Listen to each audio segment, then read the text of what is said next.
अगर आप UI UX designing में करियर बनाना चाहते हो और आपका सपना है to join big companies like Google, Microsoft, Infosys, तो इस वीडियो में हम इसी के ऊपर डिस्कशन करने वाले हैं। बहुत सारे मेरे कलीग्स और फ्रेंड्स हैं will switch their career from being a teacher, being a doctor, trying for UPSC for 3-4 years और फिर फाइनली स्ट्रीम चेंज करके being a UX designer and they are doing amazing job. And how did they get a job? उन्होंने कोई certification नहीं किया, कोई degree नहीं की। ऑल दे डिड वाज, आप चाहे Tier 3 कॉलेज से हो या फिर आपको कोई डिजाइन डिग्री आपके पास ना हो, तो ये पॉसिबल है कि you can get into Google, Microsoft. What's your take कि AI का क्या इम्पैक्ट होने वाला है इसके ऊपर? ये क्वेश्चन ना since I been working at Microsoft, उसमें हम बिंग और कोपायलट इन चीज़ों पे काम करते थे। LLM नया था और AI का वेव शुरू हुआ था, तब से this question has been haunting a lot of folks. तो जैसे आपकी डिजाइन डिग्री आपकी हो गई, उसके बाद फिर किस तरह से आपकी क्या जर्नी रही पूरी? ओके, सो मैं इसको थोड़ा सा कॉलेज टाइम से शुरू करना चाहूँगा। जिस दिन मेरा इन्फोसिस का इंटरव्यू था, उसके पहले मैं जाके 1-2 घंटे पहले जाके 2-3 टूल्स के ये चीज़ें देख ली कि अगर किसी ने क्वेश्चन पूछ लिया तो शायद मैं बता पाऊँगा। So today we have Vivek and he has worked with big companies like Google, Microsoft, Infosys. और उनके एक्सपीरियंस से हम जानेंगे कि what's the right roadmap to becoming a successful UI UX designer at these big companies. So welcome Vivek to this podcast.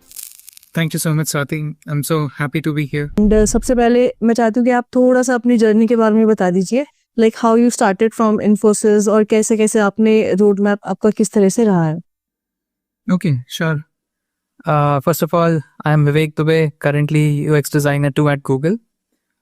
मेरा academic background है Bachelor's in Design and Industrial Design from Symbiosis Institute of Design, Pune. After doing my industrial design degree, I got my first job as a lead UX designer at Infosys. वहाँ पे मैंने 1 year 2 months something काम किया, then I resigned to try my own hands on startup. I did a startup called Blob Design. उसमें we were trying to create a hyperlocal e-commerce app. उतना नहीं चला, we couldn't sustain it for long and after 2 years I shut the shop. उसके बाद I was looking for a job. Then I landed a job as a product designer at Microsoft Bing team, which is Microsoft AI right now.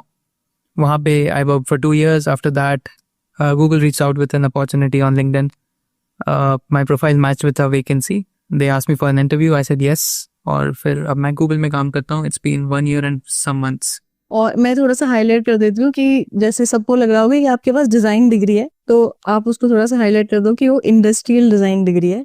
क्योंकि मुझे ऐसा, मतलब मैंने आपके बहुत सारे पॉडकास्ट देखे हैं और तो उसमें कमेंट्स में मैंने देखा था कि मतलब लिखा हुआ था कि आपके पास डिज़ाइन डिग्री है इसलिए आपको माइक्रोसॉफ्ट कंपनी से ऑफर मिला या गूगल से ऑफर मिला। तो अब उसके ऊपर बात करते हैं कि मतलब डिज़ाइन डिग्री कितनी मैटर करती है, जो Tier 3 कॉलेज से हो गए या फिर कोई और लाइक नॉन डिज़ाइन बैकग्राउंड से हो गए, उसके ऊपर एक बार हम बात करते हैं। श्योर। फर्स्ट ऑफ ऑल, जैसा कि आप ऑलरेडी कह चुके हो, मेरी डिग्री डिज़ाइन डिग्री तो है, but it's not in UX design. मेरा पूरा career path has been UX design, but major degree that is in industrial design, which is equivalent to designing physical products of the world. Completely different field. If I may, I can compare it to mechanical engineering and IT job. तो थोड़ा सा वैसा scene है. Of course, we can say कि design degree है, but industrial and UX are different things. So वहाँ पे एक चीज़ है कि I always say this कि your portfolio and skills matter more than your degree. For the first time, if a fresher is trying to get into the market for the first job as a fresher, तो उसमें people might have advantages कि design degree है तो शायद उनको जल्दी interview मिल जाए, जो भी चीज़ें मिल जाए. But I have seen a lot of examples. बहुत सारे मेरे colleagues और friends हैं who are not even having any background in design. उनका ऐसा कोई formal education नहीं है, कुछ भी नहीं है. And they are working as a product designer or a UX designer in the industry, even in man companies. I have seen people switch their career from being a teacher, being a doctor, trying for UPSC for 3-4 years, और फिर finally stream change करके being a UX designer, and they are doing amazing job. And how did they get a job? उन्होंने कोई certification नहीं किया, कोई degree नहीं की. All they did was एक काफ़ी कमाल का पोर्टफोलियो बनाया, अपनी स्किल्स रिफाइन किए, इंटर्नशिप्स की, थोड़े रिकमेंडेशंस लिए, इंडस्ट्री एक्सपर्ट से बात की, and finally they were the whole package which companies were looking for. And they have even beaten people who have done their masters in design and other people who don't have good portfolio but strong academic background in design. उनको preference नहीं मिला but इनको मिल गया because they were good at what they do. Okay. So we can say कि अगर आप चाहे Tier 3 कॉलेज से हो या फिर आपको कोई डिज़ाइन डिग्री आपके पास ना हो, तो ये पॉसिबल है कि you can get into Google, Microsoft. और ऐसा कुछ भी नहीं है कि आपके पास भी डिज़ाइन डिग्री होनी चाहिए, मास्टर्स की डिज़ाइन डिग्री होनी चाहिए, तभी आप कर सकते हो। तो आप भी एग्जाम्पल हो, और जैसे आपने बताया कि you have other people also in your organisation जो ऑलरेडी ये चीज़ कर चुके हैं। तो इस पे भी कमेंट नहीं आने चाहिए बिल्कुल भी कि नहीं नहीं आपके पास तो डिज़ाइन डिग्री है तो आपने तो कर लिया हुआ है इस वजह से। तो ये ऐसे कमेंट कोई भी नहीं करेगा। अब सेकंड चीज़ विवेक, जो मुझे लगती है कि इस फील्ड के अराउंड ना एआई का बहुत ज़्यादा न्यूज़ चल रही है कि यार एआई का इम्पैक्ट इस पे ये होने वाला है, एआई तो थ्रेट है इस चीज़ के ऊपर। अब तो एआई ही बता देगा कि भाई किस तरह से क्या करना चाहिए, किस तरह से एक्सपीरियंस होना चाहिए। तो व्हाट्स योर टेक कि एआई का क्या इम्पैक्ट होने वाला है इसके ऊपर? ये क्वेश्चन ना since I been working at Microsoft, उसमें हम बिंग और कोपायलट इन चीज़ों पे काम करते थे, एलएलएम नया था और एआई का वेव शुरू हुआ था, तब से this question has been haunting a lot of folks कि एआई आ चुका है, जॉब चली जाएगी, ये हो जाएगा, चीज़ें इररिलेवेंट हो जाएंगी। तो अब मेरे अंदर भी ये क्वेश्चन था काफ़ी टाइम से। मैंने काफ़ी सारे लीडरशिप जो हैं बड़ी बड़ी कंपनीज में सबसे बात की है, सबसे पूछा है कि आपका क्या टेक है इसके ऊपर, because you are seeing the bigger picture, you are hiring folks, you are hiring the entire team, तो क्या लगता है, where is this going? So usually the template answer that I get is AI is here to collaborate. It's not here to replace. But even after saying that, I have observed in the last 1 or 2 years कि it has impacted jobs. Seen ये है अभी market में कि जो pixel pushers होते हैं, pixel pushers as in जो Figma tool पे pixels change कर रहे हैं, button का color change कर रहे हैं, surface level design कर रहे हैं, उनकी जॉब रोल या उनका जो भी एफर्ट है वो ऑटोमेट किया जा सकता है और काफ़ी हद तक किया जा रहा है। But people who bring experience, instincts, judgement, all these things to the table, उनको अभी तक तो रिप्लेस नहीं किया जा रहा। And with in this species जिनको इंस्टिंक्ट्स हैं, एक्सपीरियंसेस हैं और जो ज़्यादा सोचते हैं about the entire experience and not just कि स्क्रीन पे कलर क्या होगा, पिक्सल्स कैसे होंगे, they are valuable in the market. और इनमें से भी जो लोग खुद को अपस्किल कर रहे हैं, एआई यूज़ कर रहे हैं, एआई के बारे में सोच रहे हैं, because from now on all the applications are AI must, किसी ना किसी तरीके से एआई से इंटरेक्ट होने चाहिए। एआई के जितने चैलेंजेस होते हैं, जो एथिकल कंसिडरेशंस हैं, जितने भी पिलर्स हैं, वो सारी चीज़ें सोचने पड़ते हैं।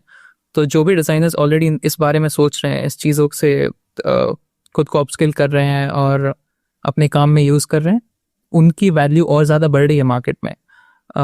एक एग्जांपल देना चाहूँगा यहाँ पे। एक फ्रेंड है जिसने लिंक्डइन पे अपने basic vibe coded AI apps और बाकी चीज़ें उन्होंने पोस्ट कर दी। जब उन्होंने फ्रीक्वेंटली पोस्ट किया 2-3 दिनों तक, इररिस्पेक्टिव ऑफ क्या डोमेन है, क्या कैसा है, he started getting offers from all the big companies. उनको ईमेल में ये लिखा आया कि we saw this project that you have posted on LinkedIn and we think that you would be the perfect fit in this AI team that we are making right now, so would you like to interview? तो जो लोग खुद को upskill कर रहे हैं उनकी market में वैल्यू बहुत ज़्यादा बढ़ती जा रही है, but still lower level jobs जो मैनुअल टास्क हैं, पिक्सल चेंज करना, कलर चेंज करना, लेआउट चेंज करना, वो आई थिंक बहुत जल्दी ऑटोमेट हो जाएंगे। And I also say this in my videos कि जैसे मैं कुछ कंपेरिजन वीडियोज़ करती हूँ कि बहुत सारे कमेंट्स आते हैं कि यार यूआई यूएक्स डिजाइनिंग चूज़ करें या ग्राफिक डिजाइनिंग चूज़ करें। तो आई ऑलवेज से कि अगर आप क्रिएटिविटी वाला आपका माइंडसेट है तो आप ग्राफिक डिजाइनिंग में ही जाओ, बट अगर आपका थोड़ा स्ट्रेटेजिक वाला माइंड है तो आप यूआई यूएक्स डिजाइनिंग में जाओ, क्योंकि वहाँ पे सिर्फ ये नहीं है कि बटन का कलर चेंज कर दिया, जैसे आपने बताया कि पिक्सल्स पे काम कर रहे हैं, तो वहाँ पे वो नहीं है। अगर आप स्ट्रेटेजिक सोच सकते हो, क्योंकि वो बिजनेस से कनेक्टेड है कहीं ना कहीं, वो आप जो भी उसमें करोगे, स्ट्रेटेजी जो भी आपकी होगी, केस स्टडीज आप जिस तरह से भी बनाओगे, वो इनडायरेक्टली बिजनेस को इम्पैक्ट करेगी। तो ये सिर्फ डिजाइनिंग वाला रोल नहीं है, इसमें आपको थोड़ा सा बिजनेस माइंडसेट भी आपका थोड़ा सा होना चाहिए, और तभी आप अपने आप को अपस्केल भी कर पाओगे। नहीं तो जैसे आपने बताया कि जो एवरेज हो गए, जो सिर्फ सोचते हैं कि डिजाइनिंग ही सिर्फ होती है, यूआई यूएक्स का मतलब यही होता है, तो वो बहुत इजीली एआई उसको ऑटोमेट कर सकेगा। तो ये काफ़ी अच्छा पॉइंट है। एंड तो फिर अगर इस फील्ड को हम इसके नेक्स्ट 10 ईयर्स देखना चाहें, तो आपको क्या लगता है कि कितना ऑटोमेट हो सकता है? क्या बिल्कुल ही एआई कंप्लीट ही यूआई यूएक्स डिजाइनिंग कर देगा, do you think, next 10 years में या नेक्स्ट 5 ईयर्स में? कुछ स्टार्टअप्स आए हैं मार्केट में विच आर प्रॉमिसिंग कि आप उनको प्रॉब्लम स्टेटमेंट और ब्रीफ दे दो and they will conduct each and every step of UX design and finally they will deliver the best UI that there is for your business. और उन्होंने काफ़ी automate करने की कोशिश की है, बट वो एग्जैक्ट जो आउटपुट चाहिए वैसा आउटपुट अभी तक तो नहीं आ पाया है। और अगर मेरा पर्सनल ओपिनियन देखूं तो काफ़ी जो चीज़ें हैं टूल्स लेवल पे, कि मैं फिग्मा यूज़ करता हूँ, मैं इससे ये करता हूँ, थोड़ा एनिमेट करता हूँ, प्रोटोटाइप बनाता हूँ, फिर डेवलपर्स को हैंड ओवर कर देता हूँ, ये सारी चीज़ें काफ़ी हद तक ऑटोमेट हो जाएंगी। जो चीज़ ऑटोमेट अभी तक नहीं हो पाई है और या 10 ईयर्स में भी शायद नहीं हो पाएगी, वो है डिसीजन मेकिंग। जिस इंस्टिंक्ट से हम Right. डिसाइड करते हैं, like even if as UX designers today we come up with 5 to 10 different solutions of the same problem, कि ये हमें प्रॉब्लम स्टेटमेंट मिला था एंड वी थिंक कि इसको सॉल्व करने के 6 तरीके हैं, but what do we go ahead with? Now that's a combination of a lot of things, कि आप यूजर से वैलिडेट करा दो उनको कौन सा कॉन्सेप्ट पसंद आ रहा है, फिर आपका प्रायर एक्सपीरियंस क्या कहता है, आपके इंस्टिंक्ट्स क्या कहते हैं, आप कितना रिस्क लेना चाहते हो, कितना नया ट्राई करना चाहते हो। क्योंकि अभी तक जो भी सोल्यूशंस आते हैं ऑटोमेटेड यूएक्स टूल या फिर यूआई जनरेशन टूल्स में, they are just a mixture and existing pattern trend AI. तो जो भी ऑलरेडी मार्केट में है उसमें से चीज़ें आके काफ़ी फेमिलियर सा यूआई दे देते हैं। इससे ही रिसेंटली एक वाइब कोडिंग का भी एक किसी ने पब्लिश किया था कि एक पर्पल पैराडॉक्स या पर्पल इशू आया है इन द यूआई, कि अगर आप लवेबल या ऐसे किसी भी वाइब कोडिंग टूल से कुछ यूआई या प्रोटोटाइप बनाते हो तो उसका go to colour is purple. So most of the vibe coded tools जो आप देखोगे इंटरनेट पे वो पर्पल कलर में ही दिखने लगते हैं। तो बायसेस आ जाते हैं, वो बहुत चीज़ें आ जाती हैं। लेकिन एज ए यूएक्स डिज़ाइनर आपके इंस्टिंक्ट्स और जो डिसीजंस होते हैं और जो आपका टेस्ट होता है कि आपको किस तरीके का यूआई पसंद आ रहा है किस यूज़ केस में, आपको क्या पता है इस मार्केट के बारे में कि आपके प्रायर एक्सपीरियंस में ऐसे वाले डिज़ाइंस चल गए थे बट ऐसे नहीं चले थे, इस पर रिस्पॉन्स नहीं आया था। तो ये जो आपका ह्यूमन फ्लेवर आप लाते हो डिज़ाइन में, और ये डिफरेंट हो सकता है, लाइक विवेक दुबे को कुछ और पसंद आ रहा है डिज़ाइन और वो किसी और तरीके से अप्रोच करता है उस प्रॉब्लम को। कोई और designer in the same level और इवन एट द जूनियर और at the senior level they might approach the problem differently, तो वो अपना एक ह्यूमन फ्लेवर लेके आते हैं उस डिज़ाइन में। तो आई थिंक अगर सब लोग सारी चीज़ें टूल लेवल पे ऑटोमेट कर रहे हैं तो जो मोट होगा, that moat would be your taste and decision making skill, and that will not be automated even in the next 10 years। तो जो लोग ये कर सकते हैं उनकी वैल्यू बढ़ जाएगी। बिल्कुल, जो ह्यूमन टच है वो इन्हीं चीज़ों से ही आएगा। और ये तो जहाँ पे जब यूज़ ही ह्यूमन करने वाले हैं तो फिर ये वाली चीज़ को कैसे ऑटोमेट कर पाएगा एआई? डेफिनेटली आई थिंक इसमें ये है कि अगर आप इस करियर में जा रहे हो तो आपके पास इवॉल्व होने की कैपेसिटी होनी चाहिए, कि जैसे-जैसे एआई इवॉल्व होता जाएगा, आपको भी उसके साथ में अपनी जो आपकी स्किल्स हैं उसको और पॉलिश करनी पड़ेंगी। आप बिल्कुल बेसिक लेवल तक रहोगे तो फिर तो बहुत ईज़िली आप ऑटोमेट ही हो जाएगा, तो डेफिनेटली आप रिप्लेस ही होगा उस चीज़ से। बिल्कुल, डेफिनेटली। सो अब विवेक बात करते हैं, जैसे आपने बताया कि आपने इंडस्ट्रियल डिज़ाइन से डिग्री करी थी, तो उस पे हम थोड़ा और बात करते हैं। इसी से ही फिर हम रोड मैप समझ जाएँगे, जो भी वीडियो देख रहे हैं, कि आपने किस तरह से क्या अप्रोच रही थी आपकी टुवर्ड्स गूगल, माइक्रोसॉफ्ट। तो जैसे आपकी डिज़ाइन डिग्री आपकी हो गई, उसके बाद फिर किस तरह से आपकी क्या जर्नी रही पूरी? ओके, सो मैं इसको थोड़ा सा कॉलेज टाइम से शुरू करना चाहूँगा। फर्स्ट ईयर में जब मैं एनरोल किया था सिम्बायोसिस पुणे में, तो उस टाइम पे I wanted to be a automobile designer. Industrial design में मैंने एनरोल किया था कि वो बात पे उधर से जाता है। And in the back of my head, ये मैंने पहले भी किसी पॉडकास्ट में कहा है कि I always wanted to be a drop out, कि जितने बिलियनर्स हैं इस दुनिया के, मार्क ज़करबर्ग देख लो, बिल गेट्स देख लो, सब तो ड्रॉप आउट ही हैं। तो अगर ऐसे कुछ बड़ा बनना है लाइफ में तो ड्रॉप आउट तो बनना पड़ेगा। तो वैसे ही प्लान था कि यार plan A is dropping out of college और प्लान बी इज़ कि इंडस्ट्रियल डिज़ाइनर बन जाएंगे। तो in the pursuit of this कि कैसे बनते हैं मार्क ज़करबर्ग, कैसे बनाता है अगला फेसबुक, तो मैं यार कोडिंग तो सीखनी पड़ेगी। तो वहाँ से थोड़ा बहुत एक्सप्लोर करना शुरू किया, और जैसे जैसे मैं एक्सप्लोर करता रहा कोडिंग और ये सारी चीज़ें, तो मुझे डिजिटल चीज़ों में ज़्यादा इंटरेस्ट आया। फिर मैं देखा कि यूएक्स डिज़ाइन करके भी कोई चीज़ है जिससे ये डिसाइड करते हैं कि हमारा यूआई रैंडमली कलर्स और बटन्स नहीं होंगे, बट उनके पीछे कोई स्ट्रैटेजिक थिंकिंग होगी कि क्यों है ऐसा और यूज़र्स के लिए बेस्ट क्या है। तो जब मैं उस थॉट प्रोसेस में जाने लगा तो मुझे ऐसे फील हुआ कि यार ये तो सही है, मतलब यहाँ पे मेरा जो मैं करने की कोशिश कर रहा हूँ वो भी अलाइन हो रहा है, और मार्केट में पैसे भी बहुत ज़्यादा है।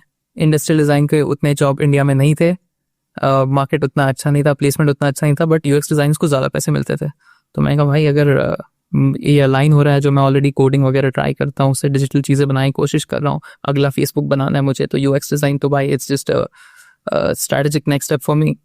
तो मैंने उसमें थोड़ा थोड़ा ऐसे इंटरेस्ट दिखाया, बट मैं स्ट्रीम चेंज नहीं की। मैंने मेरे पूरे 4 साल इंडस्ट्रियल डिज़ाइन ही किया, और उसके बाद फिर फाइनली प्लेसमेंट के लिए मैं यूएक्स डिज़ाइन के लिए बैठा, गॉट इनटू इन्फोसिस, उनका ऑफ़र एक्सेप्ट किया और उसके बाद फिर मैं इन्फोसिस में चला गया। इन्फोसिस का इंटरव्यू भी थोड़ा सा वियर्ड सा था मेरे लिए, because I considered myself as a UX designer, but मेरे बैचमेट्स और बाकी लोग मुझे वाना बी यूएक्स डिज़ाइनर कहते थे, because I had no background. मुझे टूल्स भी यूज़ करने नहीं आते थे, मुझे फिग्मा यूज़ करना नहीं आता था। जिस दिन मेरा इन्फोसिस का इंटरव्यू था उसके पहले मैं जाके 1-2 घंटे पहले जाके 2-3 टूल्स के ये चीज़ें देख ली कि अगर किसी ने क्वेश्चन पूछ लिया तो शायद मैं बता पाऊंगा। मेरे पोर्टफोलियो में यूएक्स डिज़ाइन का कुछ खास प्रोजेक्ट नहीं था, सिर्फ एक स्क्रीन थी और थोड़ी बहुत इंडस्ट्रियल डिज़ाइन और कोडिंग की बहुत सारी चीज़ें थी। और जब मेरा इन्फोसिस का इंटरव्यू हो रहा था, इन पर्सन इंटरव्यू था, तो उन्होंने मुझसे काफ़ी सारे क्वेश्चंस पूछे थे, कुछ का जवाब पता था, कुछ का नहीं पता था। काफ़ी टाइम में साइलेंट था। एक टाइम तो ऐसा आ गया कि उन्होंने 2-3 क्वेश्चंस पूछे और मुझे नहीं पता, सीक्वेंस मुझे आंसर नहीं पता। तो वो टेबल में सामने बैठे हैं मेरे और वो पूछ रहे हैं, मैं sir sorry I don't know, sorry I don't know, और हर क्वेश्चन के साथ मेरा कॉन्फिडेंस और वॉइस नीचे जा रहा है कि ये भी नहीं पता, ये भी नहीं पता। So after I think 3rd और 4th क्वेश्चन मैंने मेरा फिजिकल पोर्टफोलियो बंद किया और मैं उठने लगा चेयर से कि भाई मेरा तो हो गया। But then he is like, कहाँ जा रहे हो, बैठो। तो मैं यस सर। तो फिर उन्होंने और क्वेश्चंस पूछे, उन्होंने नच किया अगली बार कि ऐसे गिव अप मत करो, थिंक इन दिस डायरेक्शन। तो उन्होंने कुछ नच किए, कुछ क्वेश्चंस पूछे, मैं थोड़ा थोड़ा उसके बेसिस पे और बिल्डअप करने लगा कि हाँ इसको ऐसे सॉल्व कर सकते हैं, इसको ऐसे सॉल्व कर सकते हैं। Then he looked at my degree project which was एक इलेक्ट्रॉनिक होम पॉड था with AI coded in it. तो एआई कोडेड था उसके अंदर। तो बिकॉज ऑफ दैट वो काफ़ी ज़्यादा इम्प्रेस हुए कि इंडस्ट्रियल डिज़ाइन छोड़ो, तुम तो कोड भी करते हो, थोड़ा सा डिज़ाइन भी करते हो, ये सारी चीज़ें कर लेते हो। तो उन्हें काफ़ी सही लगा प्रोफाइल, और फिर आई थिंक उन्होंने उसके बाद कहा कि ठीक है go for the HR round. तो वैसे बस लग गई थी जॉब। और जॉब लगने के बाद भी इन्फोसिस में काफ़ी टाइम तक I felt like an impostor, कि किसी को पता नहीं चलना चाहिए कि मैं यूएक्स डिज़ाइनर नहीं हूँ। पूरे 6-7 महीने तक तो ऐसा ही था कि कोई आके कुछ क्वेश्चन पूछ लेगा और फिर उन्हें पता चल जाए कि मैं यूएक्स डिज़ाइनर नहीं हूँ, मैं तो इंडस्ट्रियल डिज़ाइनर, मुझे कुछ नहीं आता। एक स्पेसिफिक इंसिडेंट जो मुझे याद है कि इन्फोसिस के टाइम पे मेरे मैनेजर थे, उन्होंने मुझे कहा था कि ये वाला है, एक स्क्रीन डिज़ाइन करनी है, जल्दी से डिज़ाइन करके आ जाओ। और इसके अंदर बिकॉज हमें एक स्पेसिफिक फीचर डालना है तो उसके लिए फैब यूज़ कर लेना। तो मैंने कहा फैब क्या होता है? फैब, मुझे कोई आइडिया नहीं था फैब कीवर्ड क्या होता है, बट मैंने उनसे नहीं पूछा क्योंकि मुझे ऐसे काफ़ी शाय सा कि यार ये सोचेंगे यूएक्स डिज़ाइनर नहीं है, इसको फैब नहीं पता। तो मैं चला गया, मैं गूगल करने लगा, ये किया वो किया, बट मुझे बहुत सारी चीज़ें मिली, बट मुझे समझ नहीं आया ये कौन से वाले फैब को रेफर कर रहे हैं। तो फिर मैं 1-2 घंटा पूरा ऑफिस में ऐसे वॉक किया हर जगह, और फिर मैं सोचता रहा कि किससे पूछूं कि फैब क्या है। भाई मुझे किसी को नहीं बताना कि मैं यूएक्स डिज़ाइनर नहीं हूँ। फिर फाइनली उन्होंने मुझे वॉक करते देखा, फिर 1 घंटे बाद वो पूछते कि दुबे स्क्रीन बन गई, क्या हो गया? मैं कहा सर वो फैब डालना बाकी है, बाकी सब हो गया। बस स्क्रीन तो बन गई, फैब नहीं मिल रहा बस। फैब नहीं डाला है अभी। मैं ये एडमिट तो नहीं कर रहा कि मुझे पता नहीं है फैब क्या है। मैं कहा बस फैब डालना बाकी है। तो कहते उसमें टाइम क्यों लग रहा है, फैब उठा और डाल दे और दे दे स्क्रीन मुझे। फिर मैंने कहा कि अब तो देयर इज नो एस्केप। तो मैंने कहा सर फैब क्या होता है? एंड देन ही आस्क्ड कि कौन से कॉलेज से है तू? मैं कहा सिम्बायोसिस बट इंडस्ट्रियल डिज़ाइन तो मुझे नहीं पता। कहते हे भगवान, फैब मतलब फ्लोटिंग एक्शन बटन, जो कि वहाँ पे एक सर्कल फ्लोट हो रहा होता है स्क्रीन पे बॉटम राइट में, वो डालना था तुझे, बस एक सर्कल, उसके लिए तूने 1 घंटे पर ज़ात दिया। मैं सॉरी सर मुझे टर्म नहीं पता था। तो I learn everything on the job. काफ़ी बार गाली खाई है, डांट खाया है कि ये क्या किया है। काफ़ी टाइम सडनली अप्रिसिएशन मिल गया है कि ओ हो इससे बढ़िया तो कोई डिज़ाइन सोच भी नहीं सकता। तो ऐसे काफ़ी मिक्स्ड फीलिंग्स के साथ ऑन द जॉब सीखा है जो भी सीखा है। यूएक्स डिज़ाइन मुझे नहीं आता था। काफी अमेजिंग। फिर आगे नेक्स्ट क्या जर्नी रही आपकी इसके बाद? उसके बाद 1 साल होने वाला था, मतलब हो ही गया था, और फिर वो मुझे प्रमोट कर रहे थे। फिर मुझे थोड़ा सा डर सा लगा कि यार मैं जॉब में प्रमोट हो रहा हूँ, इससे सारी ज़िंदगी यही निकाल दूंगा क्या? मुझे तो स्टार्टअप करना था, मतलब $1 बिलियन मेरा इंतज़ार कर रहे हैं और मैं एक छोटे से प्रमोशन के लिए यहाँ वेट करूँगा। तो मैं सोचा कि रिज़ाइन करने का टाइम आ गया। And this was the time जब कोविड का 2nd या 3rd वेव चल रहा था। तो सब लोग वरीड थे कि यार जॉब सिक्योर है नहीं है, क्या होने वाला है। बट मेरा था कि सिक्योर हो या ना हो, मुझे रिज़ाइन करना है, मुझे आगे बढ़ना है। तो आई थिंक 1 ईयर और 2 मंथ समथिंग में आई रिज़ाइंड। मतलब इतना कुछ सोचा भी नहीं, थोड़ा बहुत मैं कुछ तो एक्सक्यूजेस बनाए थे मैंने, और फिर बस कर दिया। घर वालों ने सोचा, पूछा भी कि क्यों कर रहे हो, क्या है, वर्क का प्रेशर है, ये है वो है। मैं कहा, नहीं, वर्क का प्रेशर वगैरह तो छोड़ो, मुझे कुछ और करना है। I am meant for bigger things, तो मुझे ट्राई करना है। तो मैंने कहा ठीक है यार कर लो। तो मैं रिज़ाइन कर दिया, और मैं रिज़ाइन किया था विद क्रेडिट कार्ड डेट। तो सैलरी आना तो छोड़ो, मैं डेट में हूँ और तब मैंने रिज़ाइन किया। सेविंग्स वगैरह का कॉन्सेप्ट पता नहीं था, इन्वेस्ट तो करता नहीं था। तो I just resign and then I started working on a startup. और स्टार्टअप किस चीज़ का करेंगे कोई आइडिया नहीं था। सिर्फ मैंने 5 6 7 8 को फाउंडर्स जमा कर लिए कि देखो हम साथ में करेंगे, कुछ ना कुछ तो बना ही देंगे। और फिर हम कुछ कुछ चीज़ों पे काम शुरू करने लगे। सबसे पहले हमने कंसल्टेंसी टाइप शुरू किया, लोगों को फ्रीलांस सर्विसेज की डिज़ाइन करना है, कुछ डेवलप करना है, हम करके दे देंगे। और काफ़ी चीप में हम प्रोजेक्ट्स उठाते थे। लाइक आज के टाइम पे मैं जूनियर्स या स्टूडेंट से बात करता हूँ तो वो ऐसे कहते हैं कि सिर्फ 20,000 रुपये में हम डिज़ाइन शुरू कर देंगे। I am sorry, we can't do this. मैं 3,000 रुपये में डिज़ाइन प्रोजेक्ट्स लेता था कि मैं आपको पूरा वेबसाइट अच्छा, डिज़ाइन करके दे दूंगा, 3,000 रुपये डन। तो तीन पैसों का हजार था, में हाँ, मुझे पैसों का उस टाइम ये नहीं था कि मेरा था कि पैसे बनाएंगे तो एक प्रोडक्ट वाले स्टार्टअप से, ये तो बस साइड में खर्चा पानी के लिए या फिर जो भी चीज़ है कि उसके लिए। तो इसमें नेगोशिएट नहीं करूंगा, पहले 5-10 प्रोजेक्ट 3,000 फ्री जो जैसे है मैं बस बना दूंगा। तो हमने और अब जब उसके बारे में सोचते हैं तो कुछ चीज़ें काफ़ी स्टूपिड थी कि हमने complete app design plus development के प्रोजेक्ट्स 6,000 में भी लिए थे। मतलब अच्छा उससे अच्छा फ्री कर देते, पता ही नहीं क्यों किया था ऐसा। फिर और एक इंटरेस्टिंग चीज़ है कि ये वो ट्रांजिशन पीरियड है जब मैं रिज़ाइन कर चुका था, बट इन्फोसिस में लोग मुझे रिटेन करने की कोशिश कर रहे थे। तो मेरे एक प्रोजेक्ट के मैनेजर थे, because Infosys is a service based company, आप दूसरे कंपनी के क्लाइंट्स के लिए काम करते हो और उन क्लाइंट्स को काफ़ी अफेक्ट होता है कि उनके टीम का मेंबर सडनली चेंज हो जाए या ये हो जाए। तो वो फिर इन्फोसिस से कहते हैं कि यार रिटेन करो, ये बंदा इतने टाइम से हमारे प्रोजेक्ट पे काम कर रहा है, कोई नया आएगा फिर ऑन बोर्ड कराओगे, बहुत सारा इशू है, फ्रिक्शन हो जाएगा। तो वो मेरे मैनेजर थे, उस प्रोजेक्ट के मैनेजर, उन्होंने मुझे कॉल किया था और कॉल पे उन्होंने कहा था कि विवेक, व्हाई आर यू रिजाइनिंग। मैंने कहा सर थोड़े हैं पर्सनल रीजंस हैं, ये है वो है, बहुत कुछ कह दिया। तो कहते हैं no no Vivek, listen to me very carefully, you will resign today and in a month when, और ये उनके एग्जैक्ट वर्ड्स है जो कि मुझे बहुत अच्छे से याद है because it was pretty amusing for me to hear that. उन्होंने कहा था कि Vivek, you will resign today and in the next month you will go out in your balcony and you will see that everybody is earning but you are not earning, and then you will go into depression.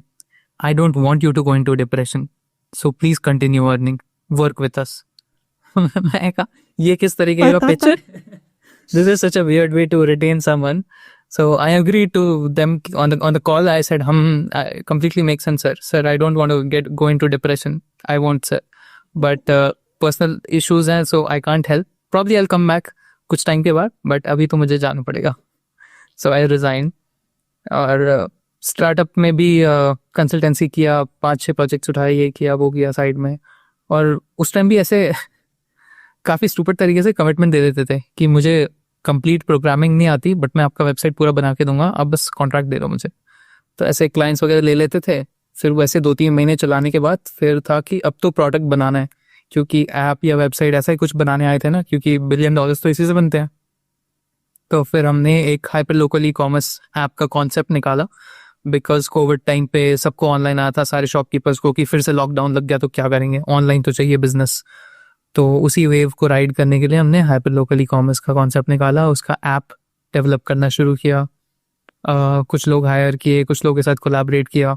तो consultancy project से जो भी पैसा आता था उससे हम लोगों को हायर करके ऐप पे काम कराते थे और ऐसे ही चलता रहा। 1.5-2 साल का स्ट्रगल था, बट और उसके बाद फिर लास्ट के टाइम तक हमने काफ़ी सारे शॉपकीपर्स ऑन बोर्ड किए थे, प्रोडक्ट्स लिस्ट हुए थे और इन्वेस्टर्स से बात शुरू कर दी थी। काफ़ी सारे इन्वेस्टर्स का रिप्लाई भी आया था, क्योंकि पिच डेक बहुत ज़्यादा सॉलिड था, काफ़ी अपीलिंग था जो हमने बनाया था।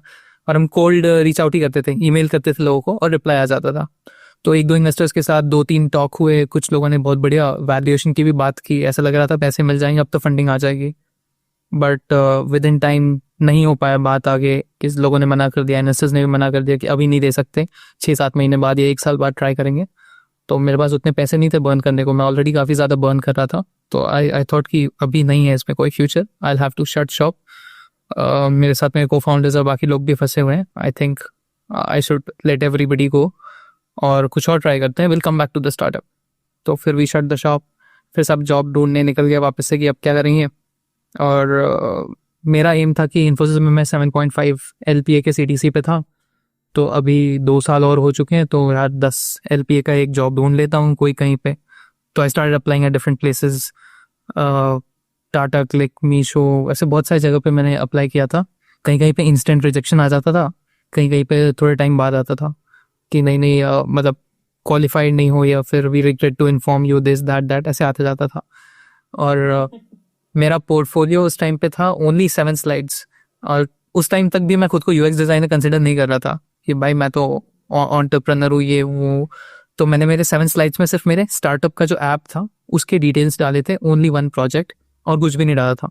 इससे पहले का नहीं, उसके बाद का नहीं, कुछ भी नहीं. सिर्फ मेरा स्टार्टअप का ऐप, उसको मैंने एक्सप्लेन किया 7 स्लाइड्स में, और उसी का पोर्टफोलियो बना के मैं भेज दिया करता था. और इंस्टेंटली रिजेक्ट हो जाता था काफ़ी सारे जगहों से. बट मैं कंटिन्यू करता रहा. फिर एक दिन लिंक्डइन पे ऐसे ही मुझे एक पोस्ट दिखा by hiring manager from Microsoft कि हमारी वैकेंसी है ये, लुकिंग फॉर दिस रोल. तो मैंने हायरिंग मैनेजर को पर्सनली DM किया लिंक्डइन पे, और काफ़ी शॉर्ट सा मैसेज था कि I had my own startup until now which I recently shut. These are my skills and I think I would be a good fit in your team. और ऐसा कुछ तो क्वेश्चन टाइप था कि if you think I'm a good fit for your team, I would love to do the interview. Here is my portfolio. उनका I think 1 या 2 दिन में से कुछ रिप्लाई आ चुका था, और कुछ ही दिनों में मेरा इंटरव्यू सेट हो गया. Which was pretty weird for me कि माइक्रोसॉफ्ट ने ये पोर्टफोलियो ले लिया और यहाँ पे ये सारे लोग रिजेक्ट कर रहे थे same portfolio. So I don't know क्या है बेंचमार्क, किसके लिए क्या है, कोई आइडिया नहीं है. But later I figured out कि जो ये दूसरे सारे कंपनीज और स्टार्टअप्स थे, they were looking more towards fancy, appealing, attractive UI. और मेरे पोर्टफोलियो में it was more about business metrics और कैसे मैंने डिज़ाइन से मेट्रिक्स को इम्पैक्ट किया. और product companies usually love the designers who are data driven, कि ये डेटा था, इसको हमें चेंज करना था, उसके लिए हमने ये डिज़ाइन चेंज किया जिस वजह से बिजनेस मेट्रिक्स यहाँ से यहाँ चले गए. तो दे लव्ड इट. और मेरा फिर इंटरव्यू स्केड्यूल हुआ. यूजुअली 3 या 4 राउंड में क्लियर हो जाता है लोगों का. मुझे 6 राउंड लग गए क्योंकि आधे लोग अनश्योर थे कि इसे रखना है नहीं रखना है. And then I cleared Microsoft का interview. It was mostly white boarding round. White boarding round में प्रॉब्लम देते हैं एंड 45 मिनट्स में you have to discuss the problem and solve it as much as you can on the call. और उसके बाद फिर वो अपना फीडबैक आगे दे देते हैं. किसी किसी ने पोर्टफोलियो राउंड लिया इन विच वो कहते हैं कि अपना पोर्टफोलियो शो करो और नरेट करो एंटायर प्रोजेक्ट क्या है कैसे है. तो वो भी किया. 6 राउंड हो गए. फिर फाइनली काफ़ी इंटरेस्टिंग पार्ट था सैलरी नेगोशिएशन. तो 6 राउंड हो गए, कुछ दिन तक कोई रिप्लाई नहीं आया. मैंने टेक्स्ट करके पूछा HR से कि क्या what is the update, is the any update. उन्होंने कहा हाँ ठीक है, we are making your offer letter, will call you in a day और 2. 1-2 दिन में कॉल आया. तो उनके क्वेश्चंस थे कि आपकी लास्ट सैलरी कितनी थी. तो मैंने कहा लास्ट मैं मेरे खुद के स्टार्टअप में था तो मेरी सैलरी 0 थी. तो उन्होंने कहा आपके सैलरी एक्सपेक्टेशंस क्या है. तो सैलरी एक्सपेक्टेशंस क्या है आपके. मैंने कहा आई डोंट नो माइक्रोसॉफ्ट कितना पे करती है, सो आप मुझे बता दो क्या आपका बैंड है. कहते हैं नहीं, उससे पहले you have to tell your salary expectations, तब हम बैंड डिस्क्लोज कर सकते हैं. मैंने कहा मैं कैसे बताऊँ, मुझे कोई आइडिया नहीं है. तो उन्होंने फिर कहा कि will give you some time, I call you tomorrow, आप कल तक मुझे आपके सैलरी एक्सपेक्टेशंस बता दो. मैंने कहा ठीक है. उन्होंने फ़ोन रख दिया. मैंने लिंक्डइन पे लोगों को ढूंढना शुरू किया जो म्यूचुअल कनेक्शंस हो या कोई हो जो ऑलरेडी माइक्रोसॉफ्ट में एज ए डिज़ाइनर काम कर रहा हो. I just wanted to know कि क्या रेंज है, मैं क्या मांगूँ. मैं कम नहीं मांगना चाहता और ज़्यादा भी नहीं मांगना चाहता, मुझे पता होना चाहिए किस रेंज में मांगना है. तो मैंने किसी को DM किया. सो ही जस्ट रिप्लाइड कि I only know that whoever has ever asked for a number, Microsoft has always given थोड़ा सा ज़्यादा ही. So whatever number you already have in your mind, उससे ज़्यादा ही देने वाला है, मुझे पता है. मैंने कहा ये किस तरीके का डेटा पॉइंट है. ऐसे तो मैं दुनिया का सबसे बड़ा नंबर बोल दूँ आ जाके. ठीक है, ऐसे कुछ यूजफुल डेटा पॉइंट मिला नहीं मुझे. पर नेक्स्ट डे जब कॉल आया HR का तो उन्हें पूछा तो Vivek what is your salary expectation. तो मैंने कुछ तो ऐसे ही नंबर फेंका कि 70 लाख या 80 लाख से कुछ तो बड़ा नंबर फेंक दिया. तो थोड़ी देर के लिए पॉज आया कॉल पे क्योंकि वो शॉप में थे. उन्हें लगा मैं मजाक कर रहा हूँ, ये क्या है समझ नहीं आ रहा. तो फिर ही आस्क्ड कि Vivek, can you help me understand how you came on this number? Like, how did you decide this number for yourself? Like, see, I already told you कि मेरा कोई expectation का बैंड मुझे पता नहीं Microsoft क्या देता है, और अगर आप ज़बरदस्ती पूछोगे तो I'll tell you the highest number that I can quote. So it's 70 lakh now. You tell me how much you're gonna pay me. So he was like, you see, for your role for which you have been selected, we usually pay 32 LPA. But for you, we will go till 32.5 LPA. मैं कहा thank you so much. Sir पहले ही बता देते. हाँ, मतलब एक दिन बच जाता. बट वैसे ही हुआ. फिर सैलरी डिसाइड हुई. सैलरी CTC एग्जैक्ट बाय 12 करके नहीं देखना होता है मंथली इनकम, वैसे नहीं होता है. और प्रोडक्ट कंपनीज में 2 कंपोनेंट होते हैं, एक बेस पे जो कि कैश कंपोनेंट होता है जो सैलरी होती है, और एक होता है स्टॉक्स जो आपको बाद में मिलता है. तो वैसे ही फिर माइक्रोसॉफ्ट हुआ. फिर माइक्रोसॉफ्ट में भी 2 साल, और वहाँ जाके तो ऐसे कल्चरल शॉक लगा कि 1 मिनट, कंपनी ऐसी होती है, ऐसी भी हो सकती है. मैं कहा से मैं इन्फोसिस से आ रहा हूँ. वो था मेरा लास्ट कॉर्पोरेट एक्सपीरियंस, और अब मैं माइक्रोसॉफ्ट पे हूँ. यहाँ वर्किंग आवर्स ट्रैक नहीं होते, यहाँ ऑलमोस्ट फ्री खाना है, यहाँ इतने फ्रीक्वेंटली टूर्स होते हैं, ट्रैवल करते रहते हैं लोग, ये सब, और इतने सारे पर्क्स हैं, हर दिन किसी को कुछ ना कुछ मिल रहा है, हर दिन कुछ इवेंट है. मैं कहा, भाई ये होता है जन्नत, ये होती है लाइफ. क्यों नहीं थे हम माइक्रोसॉफ्ट में अब तक. 2 साल काफ़ी बढ़िया चला. फिर towards the end of the second year this Google reached out on Google के HR ने लिंक्डइन पे मैसेज किया था कि this is a profile vacancy and your profile matches this, would you like to interview. मैं कहा sure यार, Google तो ड्रीम कंपनी होती है, और गूगल क्लाउड में रोल है, थोड़ा टेक्निकल है, but I love technical things, क्योंकि कोडिंग तो हॉबी जैसे रखी हुई है मैंने, तो ट्राई करना है. तो फिर हमने गूगल के लिए हाँ कर दिया. फिर इंटरव्यू शेड्यूल हुए. उनके 6 या 7 राउंड हुए थे, और उनका काफ़ी ज़्यादा स्ट्रक्चर्ड और सोफिस्टिकेटेड प्रोसेस था. हाँ, उनका काफ़ी ज़्यादा स्ट्रक्चर्ड और सोफिस्टिकेटेड प्रोसेस था. 6 या 7 राउंड है. हर राउंड एक स्पेसिफिक चीज़ पे फोकस करता है, और वो सारे राउंड्स क्लियर करने के बाद फिर उनका भी ऑफर लेटर आ गया. Then I finally switch to Google, और अब गूगल में 1 साल से थोड़ा ऊपर एज अ UX डिज़ाइनर 2 काम कर रहा हूँ. So that is what my journey been. मतलब अगर मुझसे 5 साल पहले पूछो या 4 साल पहले पूछो कि will you ever work in Microsoft और Google, I would have said no, because ये सपना था ही नहीं. क्योंकि सपना इस लेवल पे कॉन्फिडेंस था कि $1 बिलियन लाइफ में कमा लेंगे, बट ये कॉन्फिडेंस नहीं था कि कभी इंटरव्यू प्रोसेस क्रैक हो पाएगा माइक्रोसॉफ्ट या गूगल का. आई नेवर थॉट एवर कि इन कंपनियों में कभी जाने मिलेगा. आई ऑलवेज थॉट कि मैं उतना केपेबल नहीं हूँ, और मैं तो UX डिज़ाइनर भी नहीं हूँ, मैं इंडस्ट्रियल डिज़ाइनर हूँ. मैं मेरे इम्पोस्टर सिंड्रोम के साथ घूम रहा हूँ, ये लोग मुझे क्यों ही हायर करेंगे. But life has its own mysterious ways, और पता नहीं कैसे बट मैं पहुँच गया. पहले माइक्रोसॉफ्ट, फिर गूगल, फिर मेटा के ऑफर आ गए, और ऐसे 2-3 और ऑफर्स पड़े हुए हैं, बट पता नहीं अब क्या करना है आगे. आई थिंक जो जैसे आप जो इम्पोस्टर सिंड्रोम के बारे में आप बोल रहे हो ना, ये ना उन्हीं को फील होता है जिनको आता है काम. ये आप थोड़ा सा और इस पे स्टडी करोगे ना, तो आपको पता चलेगा इस पे कि जिनको ऑलरेडी चीजें पता है अपने करियर में, और उनको लगता है यार अभी तो मुझे कुछ भी नहीं पता, ये उन्हीं लोगों को फील होता है मोस्टली. आप इस पे थोड़ा सा और रिसर्च करोगे तो आपको पता चलेगा ये. और जो मुझे आपके पूरे करियर जर्नी से जो मुझे चीजें पता चली जो आपने सही की, वो ये थी, सबसे पहले तो आपको कोडिंग आपकी हॉबी, जैसे आपने बताया आपको बहुत पसंद है कोडिंग, तो कोडिंग ने भी काफी हेल्प करी आपकी. क्योंकि जब आपने बताया कि इन्फोसिस के टाइम पे जब आपका इंटरव्यू हो रहा था तो AI इंटीग्रेटेड था, मतलब उस टाइम पे तो ऐसा कुछ था भी नहीं. तो आपने अपने कैटेगरी से हटके कुछ और एक्स्ट्रा किया बाकी लोगों से. बाकी लोगों के पास, सबके पास अपना इंडस्ट्रियल डिजाइन का ही होगा पोर्टफोलियो, बट आपने कुछ एक्स्ट्रा किया उससे. वो चीज उनको लगी कि यार ये थोड़ा सा, मतलब जिस चीज का इतना भी वो भी नहीं है, बहुत ज्यादा कोई हाइप हो, उस चीज पे आपने काम किया है, तो वो आपको पसंद होगी, तभी आपने करी है. तो यहाँ से ये चीज बहुत अच्छी मतलब मेरे को लगता है ये चीज से ही आप अपना ग्रो कर पाए हो. सेकंड, आपका थोड़ा सा बिजनेस माइंडसेट है. जैसे आपने बताया कि जितने भी प्रोडक्ट कंपनीज हैं वो थोड़ा सा डिजाइनिंग के ऊपर नहीं जाती कि आप कैसे डिजाइन करते हो, वो डेटा पॉइंट्स के ऊपर जाती हैं कि इस चीज की वजह से इतना इम्पैक्ट आया, इतना % ग्रोथ हुआ. तो वही चीज सबको चाहिए होती है, और ये चीज कई बार लैक भी होती है एक डिजाइनर में. वो थोड़ा डिजाइन के ऊपर ज्यादा फोकस करते हैं, टूल्स के ऊपर ज्यादा फोकस करते हैं कि ये टूल ऐसे चलता है वैसे चलता है. टूल्स तो आप किसी भी पॉइंट पे सीख सकते हो. अगर जैसे आप अपना पूछोगे तो आपने टूल्स तो आप कभी भी सीख लोगे, पर आपको बिजनेस माइंडसेट था, आपका कोडिंग वाला माइंडसेट था, आपका डेटा पॉइंट्स वाला माइंडसेट था, इस वजह से ही आप इतना ग्रो कर पाए हो. तो ये जो टेकआउट्स थे, आई थिंक ये चीज काफी हेल्प करी है आपको. बाकी आपके हिसाब से आपको क्या लगता है कि क्या क्या चीजें आपको लगता है कि हाँ ये चीजें हेल्प करी है आपको? पहला पॉइंट काफ़ी बढ़िया था इम्पोस्टर सिंड्रोम वाला कि आई थिंक इम्पोस्टर सिंड्रोम ने भी हेल्प किया है, बिकॉज जहाँ पे जो लोग ऑलरेडी यूएक्स में बैचलर्स यूएक्स में मास्टर्स करके मेरे साथ आए थे, वो लोग थोड़े से कंफर्टेबल टाइप फील होते थे क्योंकि उन्हें यूएक्स डिज़ाइन आता है, उन्हें थियोरीज मुझसे बेटर पता है, टूल्स मुझसे बेटर पता है, ज़्यादा बढ़िया सोच रहे हैं और बेटर आउटपुट दे रहे हैं। But because of my imposter syndrome ऐसे अंदर से हल्का सा स्ट्रेस और प्रेशर था कि भाई you have to work double hard only to reach to their level.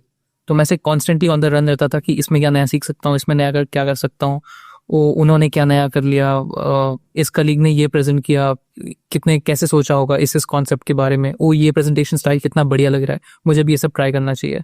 तो not just restricting to my working hours या जॉब, उसको छोड़ के भी मैं अलग से एक्स्ट्रा काम करते रहता था।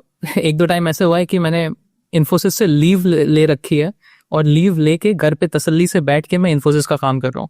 लीव इसलिए कि मुझे नहीं चाहिए कोई मुझसे अपडेट मांगे या ये सारी चीज़ें करे, बट मुझे काम करना है, बिकॉज मुझे सीखना है, मुझे डिलीवर करना है, और मुझे पता है कि मैं यूएक्स डिज़ाइन में काफ़ी बुरा हूँ, तो मुझे थोड़ा ज़्यादा टाइम लगने वाला है। तो मैंने 1 या 2 दिन की लीव ली है, थर्सडे फ्राइडे सैटरडे संडे वैसे भी छुट्टी होती है, तो 4 दिन लगातार काम किया है और फिर मंडे को डिलीवर किया है। और लोग सोच रहे थे कि 4 दिन की छुट्टी मिली है, लॉन्ग वीकेंड हो गया है, विवेक घूमने गया होगा। विवेक घर पे बैठ के इन्फोसिस का यूएक्स डिज़ाइन का काम। हाँ, तो उस तरीके से इम्पोस्टर सिंड्रोम ने बहुत ज़्यादा हेल्प किया है। उसको छोड़ के I think the other thing that has help me is कि मैं खुद को टाइटल के साथ एसोसिएट कभी नहीं कर पाया। ना मैं यूएक्स डिज़ाइनर हूँ, ना मैं प्रोडक्ट डिज़ाइनर हूँ, ना मैं इंडस्ट्रियल डिज़ाइनर हूँ। मैं सिर्फ एक तरीके से प्रॉब्लम देखता हूँ and I just want to solve it in some sense. तो टूल्स चेंज होते रहते हैं, कभी I use Figma to solve something, कभी आई यूज HTML CSS और JavaScript to make a prototype of things if I have to, and sometimes I also have to go into the physical level of things to solve things. ये सब भी किया हुआ है मैंने। तो मैं कभी भी ये नहीं देखता कि यार ये तो मेरे टाइटल के बियॉन्ड है, तो इसको मैं क्यों ही करूँ। इसका एक और एग्जाम्पल है, इस बार मैं कंपनी का नाम नहीं लेना चाहूँगा, एक कंपनी जिसमें मैंने काम किया एज अ UX डिज़ाइनर, काफ़ी पुरानी बात है। तो उसके अंदर we were working on a project, और उस प्रोजेक्ट में I had suggested one very simple table of data, और उसमें यह था कि as soon as user puts numbers in each of the columns, उसके अंदर वो नंबर शफल होकर रीअरेंज होने चाहिए असेंडिंग ऑर्डर में। तो आप रैंडमली कोई भी नंबर टाइप करके आगे बढ़ते जाओ, वो चेंज होते रहने चाहिए और वो शफल होकर असेंडिंग ऑर्डर में अरेंज होते रहने चाहिए। For some reason in the existing project हमारा जो डेवलपर था, he was not able to implement it in time, और हमें क्लाइंट डेमो देना था इन 24 आवर्स और 48 आवर्स। तो बहुत हालत ख़राब हो गई थी डेवलपर की कि ये कैसे होगा, कि प्लीज़ डिज़ाइन चेंज कर दो, ये कर दो, वो कर दो। मैंने कहा this is the best suited design, और इससे सिंपल क्या होगा, इसका ऑल्टरनेटिव यही होगा कि टेबल तो रहेगा वहीं पे, तुम यूज़र को कहोगे कि वो खुद से सोच के असेंडिंग ऑर्डर में लिखे और कॉग्निटिव लोड बढ़ाओगे, हम ही क्यों ना कर दें। तो इस लाइक कि बट अभी तो कोड नहीं हो पा रहा है, तो कैसे कैसे नहीं हो पा रहा है। तो I used JavaScript and jQuery to code the functionality, और फिर क्लाइंट डेमो में मेरा कोड यूज़ हुआ था, और मेरा कोड यूज़ करके उन्होंने डेमो दिया। मैं सिर्फ डेवलपर से प्रॉमिस कराया कि भाई किसी को मत बताना कि UX डिज़ाइनर ने कोड करके दिया है, या तो मेरी जॉब जाएगी या तो मुझे एक्स्ट्रा काम मिल जाएगा, मुझे दोनों भी नहीं चाहिए। तो दिस फैक्टर कि नहीं मैं मेरा टाइटल नहीं हूँ, तुम्हें मुझे बुलाना है UX डिज़ाइनर बुला लो, बट मैं वो नहीं हूँ, I am just a problem solver. मुझे प्रॉब्लम दो, मैं रास्ता ढूंढ लूंगा, मैं अपना टूल चेंज कर लूंगा, I just have to solve it. So I think imposter syndrome और ये वाला attitude has help me to reach wherever I have reached in my life. बिल्कुल। और इस एटीट्यूड में आई थिंक कि अगर चाहे AI आ जाए या कुछ भी टूल नया आ जाए कोई भी, क्योंकि हमने मेन जो चीज़ है हमारी वो हमें पता है कि हाँ प्रॉब्लम सॉल्व करनी है, इवॉल्व होना है, जैसे जैसे जो नई चीज़ आएगी उसके हिसाब से हमें प्रॉब्लम सॉल्व करनी है। तो ये माइंडसेट से आप चाहे किसी भी कैटेगरी में चले जाओ, जैसा भी आप अपना स्टार्टअप करोगे तो उसमें भी आप प्रॉब्लम सॉल्व ही करोगे, तो वो आपको वहाँ पे भी हेल्प करेगी। तो ये आई थिंक ये सब नहीं होनी चाहिए, डेफिनेटली यही माइंडसेट से ही सबको काम करना चाहिए, या ना कि मेरा ये टाइटल है और मुझे इतना ही काम करना है और बस छुट्टी।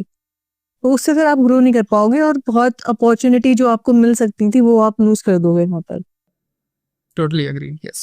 Okay, so Vivek last I think पूरा जो भी जिसने भी ये एंड तक देखा होगा ना, उनको काफी चीजें समझ आ गई होंगी कि किस तरह से आपने किस माइंडसेट से काम किया है।